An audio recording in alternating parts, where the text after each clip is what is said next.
Big TV భక్తి సమాచారం WhatsApp ఛానల్లో జాయిన్ అవ్వండి. అన్ని విశేషాలు ఎప్పటికప్పుడు తెలుసుకోండి.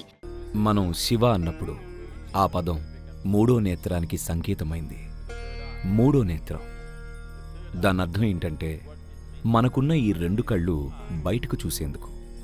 ఈ రెండు నేత్రాలు సృష్టిలోని భౌతికతను మీకు చూపిస్తాయి. ఈ రెండు కళ్ళు ఏదైతే భౌతికమైనదో దాన్ని మాత్రమే గ్రహించగలవు. మూడో నేత్రం అంతర్దృష్టి కలిగినది. అది మీ నుదిటి మీద తెరుచుకోదు. మూడో నేత్రం అంతర్ముఖం అయినది. కానీ మీరు వినే ఉంటారు, శివుడు మూడో కన్ను తెరిచి కాముణ్ణి దహించాడన్న కథలు. భారతదేశంలో ప్రేమకు, శృంగారానికి ఒక దేవుడు ఉన్నాడు. ఆయన్ని కాముడు అంటాం. Kama means lust.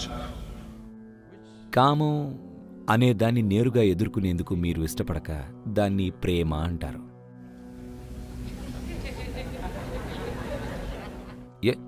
ఎందుకంటే మీకది ఉందాగా కనిపించాలి కదా. ఏమండి?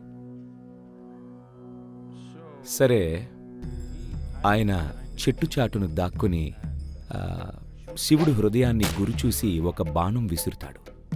అది తగలగానే శివుడు కొంచెం చలిస్తాడు. దానికి కారణం కాముడని గ్రహిస్తాడు. అంటే అది ఆయన కామమే బయటికి వస్తుంది.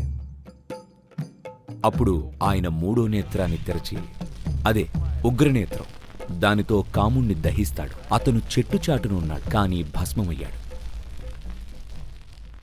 అప్పుడు శివుడు భస్మమైన కాముడి భస్మాన్ని తీసుకుని ఒంటి నిండా పూసుకున్నాడు. శాశ్వతంగా కామాన్ని వదిలేశాడు అనడానికి అదే చిహ్నం. సహజంగా ప్రజలకు చెప్పే కథ ఇదే. కానీ మీరు చెప్పండి, మీ కామం మీలో కలుగుతుందా లేదా చెట్టు చాటున? మీరు చెట్టు చాటుకు వెళ్ళి ఉండొచ్చు, అది వేరే విషయం.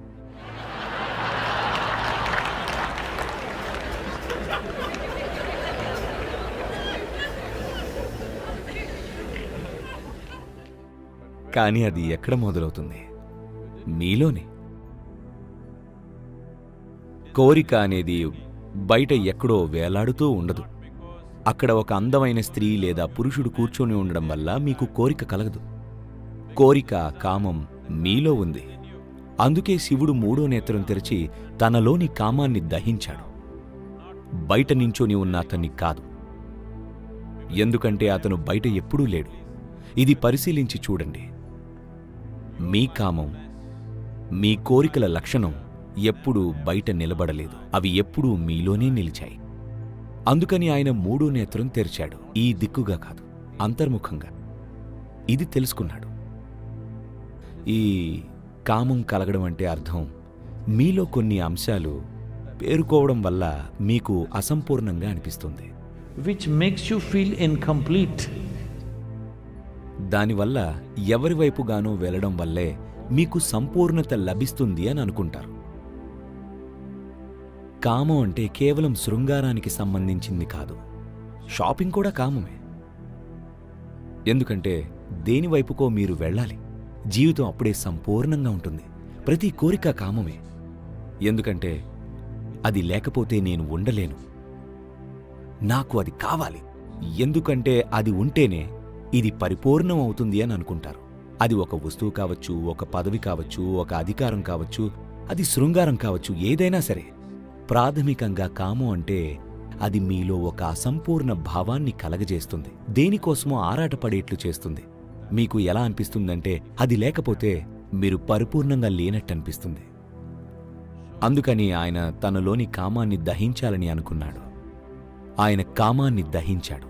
ఇక అప్పుడు చెమటకి బదులుగా ఆయన చర్మం నుండి భస్మం రాలసాగింది. యోగ సంస్కృతిలో చెప్పే కథ ఇది.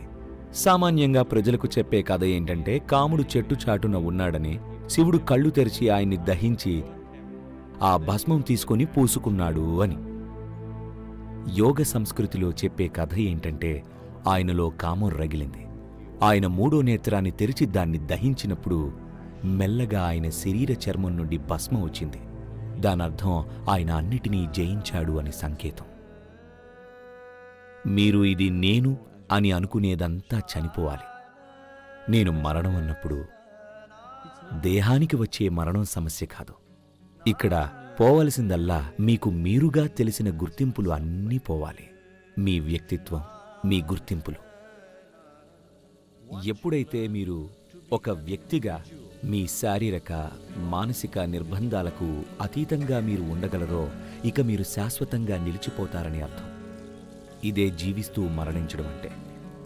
అందుకే మీకు ఒక వ్యక్తిగా మనగలగడం చేతనైతే దానర్థం శారీరక, మానసిక పరిమితులు లేకుండా మనగలిగితే మీరు జీవిస్తున్న మరణం.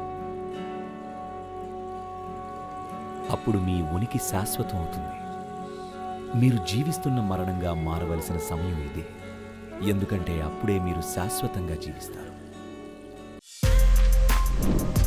For more videos like this, subscribe Big TV channel.